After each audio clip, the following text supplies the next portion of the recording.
Hi, I'm Anna. And my name is Emma, and today we're going to look at one of our newest activities called DNA and digestion. In this activity, you get to explore different ways that animals digest foods, and this activity will be launching December 2019. So let's take a sneak peek. One aspect of this activity is to actually create your own bath bomb, and this simulates the food that's going to be digested. So now, let's take a closer look at how you can make your own. So now we are going to teach you how to make your bolus. So this is our bath bomb final product. So first you need to start by making your food base.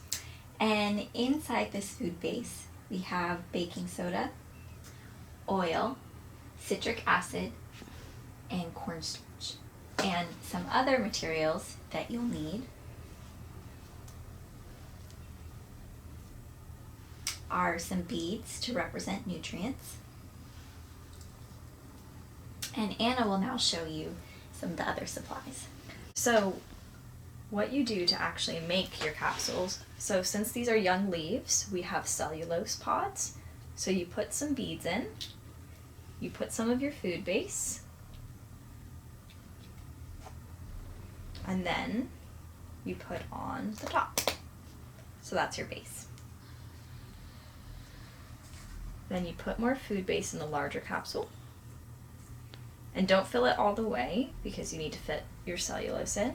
You put some nutrients in here as well. Cellulose. More food base. Pack it in. And then put on the lid. And there you go.